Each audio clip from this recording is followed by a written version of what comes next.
The industry is currently saturated with AI coding assistants capable of generating complex algorithms in seconds. Yet, for a mobile engineer, these same tools often struggle when tasked with debugging a deeply nested Flutter layout. General purpose models were primarily trained on web DOMs and backend scripts. In those environments, state typically flows in a predictable, linear direction. Flutter architecture operates differently. Widgets nest within other widgets, creating state cascades that remain invisible to static text analysis. This creates a context boundary. This diagram shows the limit of what a standard AI can perceive. Inside the box are your raw static Dart code files. Outside the box is the live dynamic widget tree. The text inside the boundary is only a blueprint. The actual behavior of your application only exists outside that boundary during runtime execution. When a layout breaks 3 levels deep, the AI cannot see the break itself, is forced to guess the cause based purely on the static syntax.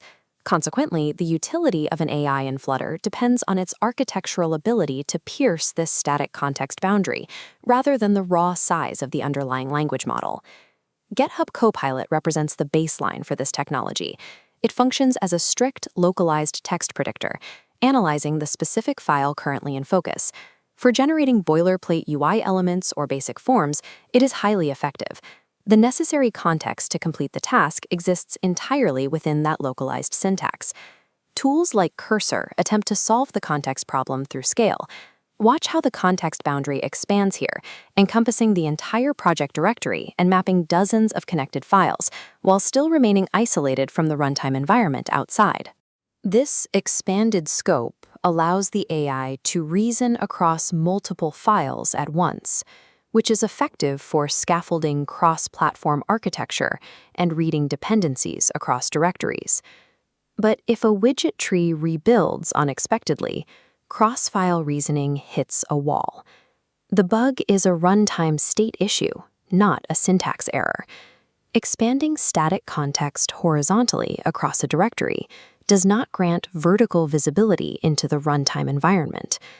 Development tools are currently shifting from assistants that suggest code into agents that execute it. Claude Code operates by taking control of the terminal. It creates an autonomous loop where it plans a refactor, writes the code, and runs tests, all without developer intervention. In Flutter, this approach introduces the risk of blind execution. When tasked with fixing a UI bug, a terminal hijacking agent cannot see the screen. It attempts to solve visual layout issues through repetitive trial-and-error CLI commands. Without precise awareness of the Flutter framework, the agent frequently compensates for its blindness by over-engineering simple structural problems, adding unnecessary controllers where a simple padding adjustment was needed. Autonomy without native framework integration becomes destructive. The developer is forced to provide constant oversight simply to prevent the agent from degrading the architecture. Achieving native autonomy requires a structural evolution in how the AI interacts with the framework. This is the role of the Dart and Flutter Model Context Protocol, or MCP server. Tools like Antigravity and Gemini Code Assist utilize this infrastructure layer to change their fundamental relationship with the codebase. This block diagram maps the architecture. Node A, the LLM, and Node B, the IDE, sit inside the static boundary. Node C is the MCP server, sitting directly on the boundary line, acting as a bridge to Node D, your running Flutter app. Look at how the data flows back from the live application through the MCP server and feeds directly into the LLM. The AI interrogates the live running environment. Instead of guessing why a widget rebuilt based on static code, the agent queries the MCP to read the actual live widget tree state. This live connection enables dynamic dependency management. If a build fails, the agent reads the live error, autonomously searches pub.dev, and injects the required packages to resolve it.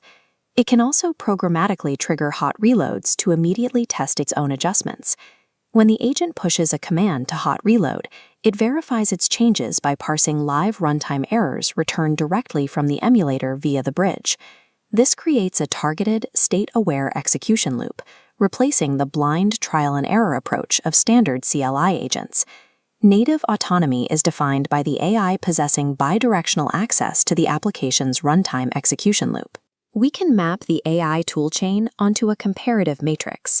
This graph measures scope of reasoning on the x-axis and execution autonomy on the y-axis. Copilot sits in the bottom left quadrant, a specialized tool with low scope and low runtime autonomy for localized boilerplate. Cursor and Claude Code occupy the top left quadrant, ideal for sweeping static refactors. Antigravity and Gemini Code Assist populate the top right quadrant. This highlighted MCP integration zone represents high scope combined with native runtime autonomy. The objective is to match the architectural complexity of your specific task to the correct quadrant on this matrix, rather than defaulting to a single tool. Deep structural feature development in Flutter requires native runtime context to execute predictably. The modern Flutter engineer focuses on system architecture oversight and the precise deployment of agentic autonomy, moving beyond the generation of localized syntax.